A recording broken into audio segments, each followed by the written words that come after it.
Well, like I said, I'm Brandy Cumberland. I'm the Director of Program Quality here at PCI SSC, and part of my job involves chairing the PFI working group. If you're not familiar with PFIs, that's our PCI forensic investigators. I'll tell you a little more about that in a second.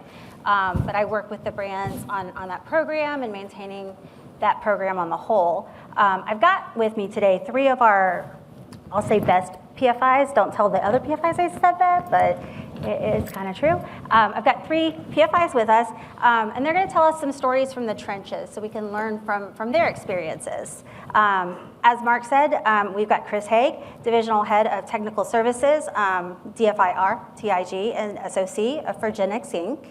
We've got Kevin Bong, Cybersecurity Director at Sikich.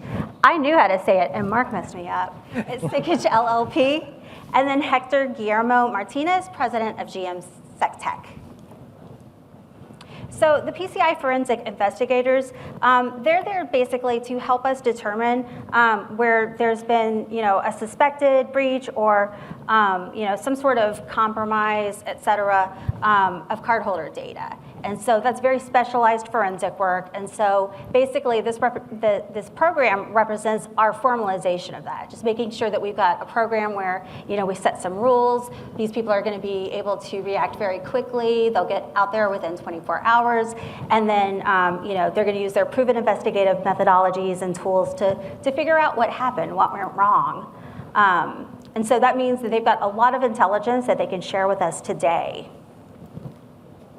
So what's kind of interesting about PCI SSC and our relationship to this program is that we don't actually get the reports themselves. We don't get any of the details. We don't know what happened where. That's not our business. Our business is making sure that this program goes. And so that stuff goes to the brands. But there's this one document that does come to us, and it's Appendix A of the document. And basically, that's some anonymized data from the breaches. And it just gives us some high-level information that lets us know, what kind of entities are being breached. What was their experience with PCI DSS? Did they do an SAQ? Have they never seen it before? Did they have a QSA? We learn little things like that. And so with the limited time we have today, I want to go straight into the finding that I think we can learn the most from, which is the most common PCI DSS requirements that are cited by PFIs as having caused or contributed to a breach. Consistent with our findings in previous years, I think y'all have seen Jill Woodcock previously talk about this. It's pretty much the same 3 requirements that commonly come up. We've got requirement 6, develop and maintain secure systems and applications. Requirement 8, identify and authenticate access to system components. And requirement 11, regularly test security systems and processes. Now, as a note, I know you guys have seen a lot of version 4 content in the last day or so. I'm using the language from version 3.2.1 because that's what folks have been using and what the breaches have currently been using as well. So what we're going to do is we're just going to break this down. Each of the fellows is going to take one of the requirements, and we'll just ask a couple questions so we can learn from their experience. Sorry about that. Chris, what can you tell us about the most common failures you see at requirement 6? Sure, Brandy. As you saw from the chart, requirement 6 is a huge part of failures within merchant breaches. From Foregenix's standpoint and our view into our investigations, requirement really 6.2 patching is a huge pitfall for merchants and for service providers alike. The adversaries basically will take advantage of those weaknesses because the systems are not being patched and allowing them to come in through either injected code or added user IDs, you name it, we'll find it in some form or fashion on these breached merchant sites.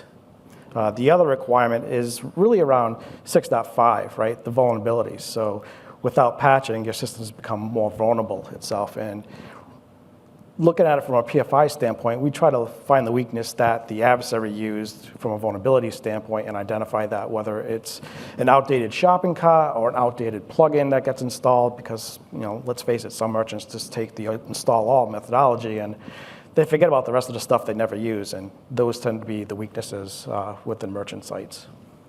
Okay, well then, what advice, I guess, would you have for folks to prevent failures like that? Patching, and I think we've heard that over the years. at least since I've been doing PCI, which is since PCI was born, patching always seems to be the most difficult part, both from a merchant level and a service provider level again. More so on a service provider level because that may impact merchants below their stack. So if they can't apply one particular patch, it may impact 50 or 100 or 1,000 of their merchants. So there's not a lot of testing that sometimes service providers can't do. When I say service providers, it's like hosting companies that manage shopping carts for multiple merchants itself. So staying on top of a patch and regiment will definitely help. Okay, that's really good. Thank you. So next we've got requirement 8. Kevin, I'm going to ask you the same question. What are the most common failures you see out there? Thanks, Brandy. Yeah, obviously, like multi-factor authentication or not having that in place for like remote or administrative access is a lot of failures on a lot of cases, but it's not the only kind of failure around, not having it there is not the only failure around causing a lot of these breaches. We see in a lot of e-commerce breaches today, the compromised account is not like an admin account. It's the person who prints the shipping labels or adds products to the shopping cart, to the product catalog and things like that. And if I look at a few like recent breaches, we had one where an insecure direct object reference in the file upload feature allowed an attacker to upload not just a product image, but malware code to the server. Another one where blind SQL injection allowed an attacker to take advantage of like the password reset capability and reset a password.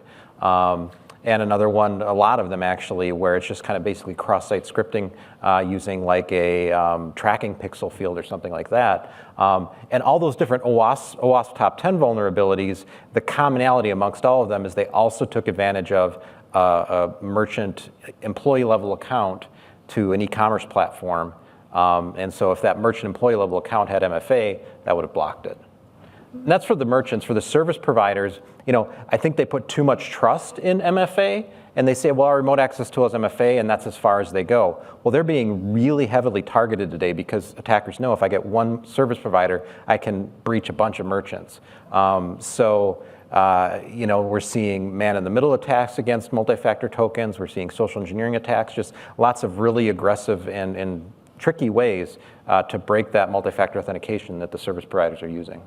Wow, okay, so I know that we were listening earlier to Lauren talking about how MFA is going to change with version 4 and the future dated requirements.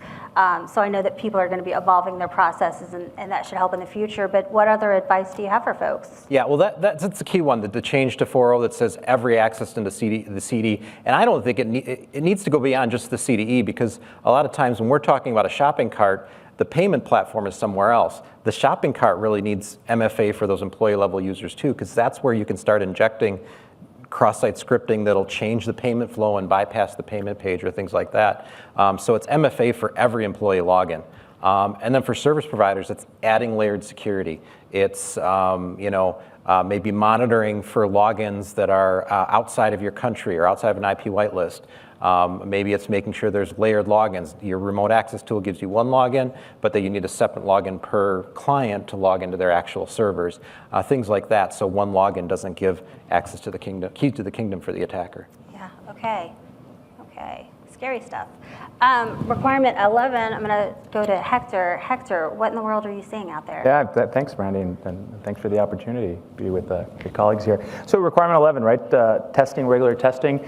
I'd say ASV scanning, right, requirement 11.2 has been certainly an area of concern and interest from the brands as we look at entities under investigation. I would say that what we're seeing is that traditionally, we'll take a look at a ROC and you'll have the 4 clean scans on that ROC. When we run our tool or traditional off-the-shelf tools for that ASV, the entity will not pass. So we're seeing just traditional vulnerabilities that are out there that are causing probably the other things that we saw in that pie chart earlier, where one thing's related to patching, which Chris has been touching on. It's interesting because I actually got in trouble with Brandy because I didn't make it to our rehearsal on Monday. I was in London with some insurance carriers, and they were saying something very interesting. I was over at Lloyd's, and they were telling us something very, very similar to what we're seeing on the PCI side, right? The lack of patching, the lack of penetration testing, the lack of vulnerability scanning is is creating this challenge in the industry where entities are not becoming insurable for cybersecurity insurance and E&O, so errors and omissions. So that's really interesting that we're starting to see in other sectors of industry the same challenges come together. So I thought that was really interesting from that perspective, because again, scanning has been here for the longest time, just like patching has been here for the longest time, right? MFA has been here for a very long time. So I would say that it's not necessarily the sophistication of a threat actor. It's probably, and I hate to say it, but the lack of sophistication of entities that are getting breached because not looking at traditional hygiene. So those are certain things that we're seeing across the board. We have a large focus in LAC, and now we're seeing a convergence of how these challenges are leading to very quick uptake in fraud in card-not-present environments, fraud in card-present environments. So I certainly would say that element of ensuring that the hygiene is an area of improvement is certainly something that is in requirement 11 as well as in the other requirements that are showing up in this pie. Yeah, okay. Well, and I know that scanning is a sensitive thing for folks. It's one of our periodic requirements, and so it can be a little bit tricky, but super, super important. What advice do you have for folks? Yeah, and I'd say, and it's interesting because as we have come into different, in the past couple PFI investigations we've done, we found that it's not only the entity under investigation, but their ecosystem, right? So the service providers, there's a real focus now from what we've heard from the brands on kind of this laser focus on service providers, because the service providers are part of that chain, right? They're part of that potential chain. We saw it years ago with Target, right, with the HVAC, and we're still seeing that, right? So one of the elements that we're evangelizing is think about something around DSV, right? The supplemental requirement around having some elements that are specific. It's not something that is a requirement, but it's a good practice, right? Having a senior leadership level with the designated entity supplemental validation, having PCI as a regular focus at the board level, right? Allow your QSA to take a look at that. Having better hygiene across the focus, right? We know certainly, we were talking about this earlier, right? Security is not necessarily a profit center. It's sometimes seen as a cost center. So this is more reactive than proactive. So really DSV is certainly something that we recommend, even if the brands or the acquirers are not suggesting that DSV needs to go into that. So that's certainly an area, a key area. And looking at the new guidance for service providers are doing penetration tests more often, right? Not just once a year. Regularly test those systems, right? PCI has a very defined approach of doing this type of testing on a regular basis, but that's a baseline, right? PCI is not something that should be aspirational. PCI should be that baseline, and then let's create stronger layers to ensure that we have the proper hygiene, and then we're protecting cardholder data, and we're providing trust to the ecosystem. So that certainly is a key area. The last thing I would say is, and this has been kind of a focus for the brands in our conversations, and certainly with some of the PFI investigations, is the Visa service provider list, the MasterCard service provider list. Those are great areas of interest now because service providers have been a bit of a challenge. So focus on getting on that list. I think in some cases there's a cost, so there's maybe a little bit of hesitation of getting into those lists, but certainly it provides another level of hygiene because you're in that consistent purview of the brand. So certainly that service provider listing is a key area of best practice. Yeah, and when you say hygiene, that just makes me think security is a continuous process, so always getting better. And if you're not testing your environments, the hackers are going to test them for you. Exactly right. I would mention as well, PCI SSC, we offer a couple programs to make sure that entities have those 24/7, 365 experts on site to make sure that compliance is an ongoing thing. It's not something you just put together when it's time for the assessor to come. And so if that's something that your organization wants to look at, we've got the PCIPs, we've got the ISAs. The ISAs specifically, they're more formally trained on PCI DSS, similar to the QSAs. So they get that same training, they take that same exam, and so day to day they're going to be in a better position to make sure that you're doing the things you need to do. So wrapping up, I'm going to ask one last question for each of you. I know that the landscape can be a little bit scary, but what is the thing that you think that folks should have top of mind? Sure. So I deal in doom and gloom all the time. So the adversaries, they're always 3 steps ahead of you. They only have to get it right once. You have to get it right all the time. So it's a continuous cycle of that cyber hygiene that Héctor was mentioning about. in terms of what we're seeing is their tradecraft is improving with each exploit. They're becoming more technical, more focused, and more stealth. So it's making our jobs as investigators much harder to detect. Yeah, it's funny, but yesterday you were talking about how, you guys learn from the experiences and then they read what you wrote. And in a way, you're making them better, but unfortunately, you have to do that to make the rest of us better. That's interesting. Kevin. To kind of piggyback on what Chris said, we're definitely seeing, I think, a lot of organizations moving from hosting their own e-commerce platform to hosting it in the cloud, or at least hosting the payment paid in the cloud with a validated service provider. And the attackers have to step up their game now to attack those. And I think we're going to continue to see a growth of attacks that target that model. We're starting to see them today, kind of man-in-the-middle attacks or fake payment pages, things that don't attack the payment page, but attack the shopping cart and change the payment flow before it gets to the payment page, giving the attacker a chance to grab that credit card number. And I think that we're just going to see more and more tricky ways to do that. Okay, well, we can at least make it hard on them, right? They're going to try, we'll make it hard. Hector, what about you? Yeah, there are a couple things there, Brandy. Ransomware is certainly something that we've seen come up, certainly during the pandemic. There's been a lot of activity around ransomware. We've seen cases where it's not about necessarily the encryption of the sensitive data that's inside entities, but it's really exfiltrating that data and doing the name and shame. So we're seeing a bit of that, and I would believe that there'll be much more of that because of what we're saying regarding the lack of cyber hygiene. The other piece which we're starting to see is crypto crime. So crypto crime specifically around the areas where exchanges are starting to allow, they're doing rewards with card associations. They're doing all these different elements and bringing that together. We're starting to see different exchanges that security, as we've seen historically, is not kind of that primary purpose, right? Security is always kind of that reactive approach that we've been touching on.